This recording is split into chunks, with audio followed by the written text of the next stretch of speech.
राजा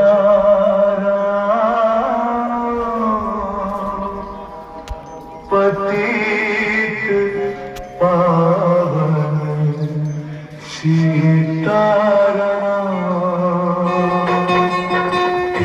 ईश्वर अल्लाह तेरा सबको सन्मति दे भगवान। बेटा राम, राम उठो राम। हाँ हाँ, आप कौन हो? मैं मोहनदास करमचंद गांधी हूँ।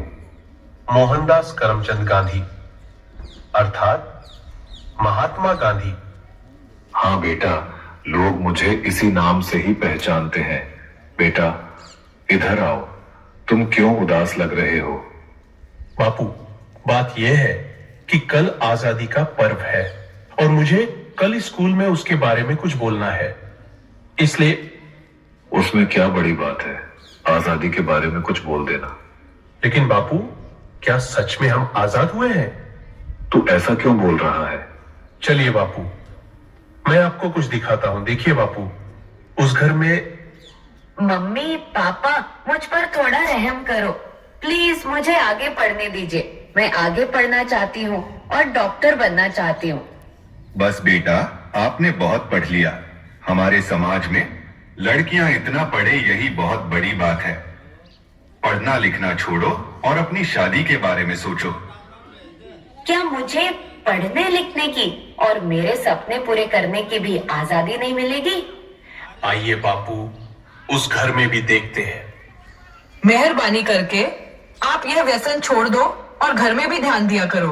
अब हमारे घर में खाने के लिए अनाज का दाना भी नहीं है। वह सब कुछ मुझे नहीं पता, बस मुझे पैसे दो। मेरा शरीर कांप रहा है और दिमाग काम नहीं कर रहा है। अब जल्दी पैसे दो, मुझे देर हो रही है। नहीं, यह पैसे मैं नहीं दूंगी। ये तो बच्चों की किताबें लेने के लिए रखे हैं। चुपचाप मुझे पैसे दो और यहां से हटो, मुझे जाने दो। हे ईश्वर, मेरे पति की इस व्यसन की आदत से मुझे कब आजादी मिलेगी? बापू, और आगे चलिए, मैं आपको एक रिश्वतखोर अधिकारी बताता हूं। साहब, कई दिनों से मैं आपकी ऑफिस के चक्कर लगा रहा हूं। अब तो मेहरबानी करके मेरा काम कर दीजिए। अरे भाई, कितनी बार बोलूं तुझे, तेरा काम बहुत कठिन है और बड़े साहब मना कर रहे हैं। तुझे जो समझाया है ऐसे करो ना भाई। लेकिन साहब, मेरे सभी कागज ठीक है और मैं अपना हक पाने का हकदार हूं, तो मैं रिश्वत क्यों दूं?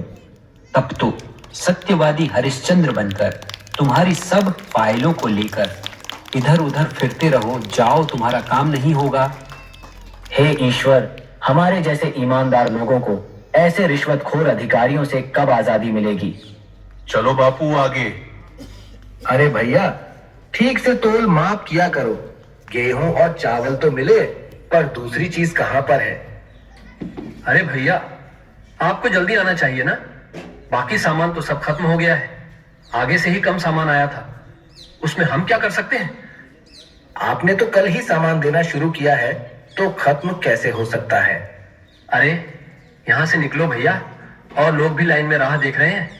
आपको जो शिकायत है वह बड़े अधिकारी से जाकर करना। हे भगवान, हम गरीबों को ऐसे अनाज की तस्करी करने वाले लोगों से कब आजादी मिलेगी?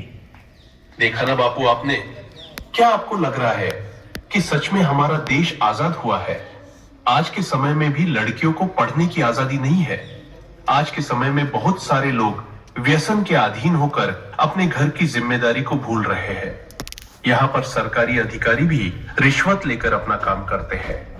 अनाज बेचने वाला भी अनाज की तस्करी करके गरीबों का अधिकार छीन रहे हैं। क्या हम सच में आजाद हुए हैं? हमें देखनी है